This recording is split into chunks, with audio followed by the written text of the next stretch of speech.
По 7 години од јуни 2017-та нова коалиција на политички партии се најде во зградата на владата. Новата влада, предводена од ВМРО ДПМН, заедно со коалицијата на албанските партии Вреди и Знам, ја одржа првата седница по преземањето на должноста во понеделникот. Премиерот Мицкоски и 23-цата министри ги зазедоа своите места, а во техничкото функционирање на владиниот систем ги запозна се уште актуелниот генерален секретар на владата од претходната постава.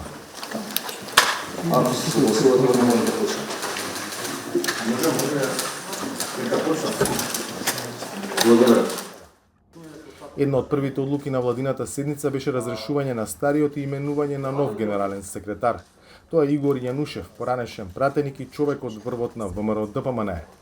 Назначен е и нов директор на управата за јавни приходи, Елена Петрова, која според владиното соопштение има 25 годишно искуство во УЈП. Нов директор добива и бирото за јавна безбедност, Александар Јанев, човек од структурите на МВР.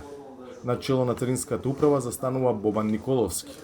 На првото заседание владата на Христијан Мицкоски ја разгледувала и можноста за зголемување на пензиите за 5000 денари. Уште пред новата влада да ја одржи првата седница, ново предупредување дојде од Атина.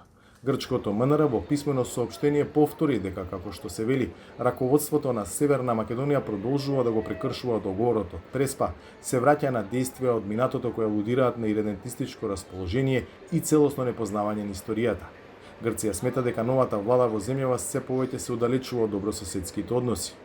Ова прашање грчкиот премиер Мицотакис го отворили на состанокот на Европскиот совет во Брисел, каде пред останатите шефови на држави и влади на членките на Унијата кажал дека се прекршува Преспанскиот договор, со тоа што претседателката Селјановска Давкова и премиерот Мицкоски уставното име него користат ерга омнес. Για τα τεκτενόμενα στην Βόρεια Μακεδονία.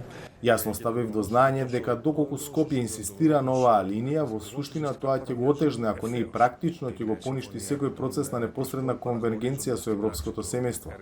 Така што мислам дека секој треба да ги свати последиците од своите постапки и да разбере дека почитувањето на европското законодавство очигледно оди преку доследно почитување на меѓународните договори потпишани од двете страни. Вчера и Бугарија на состанокот на Европскиот совет го отворила прашањето за Северна Македонија и почитувањето на преземените меѓународни обврски, а во случајот со Софија тоа е вметнувањето на бугарите во уставот како услов за продолжување на пристапувањето кон Европската унија. За Гласот на Америка, од Скопје, Владимир Мирчевски.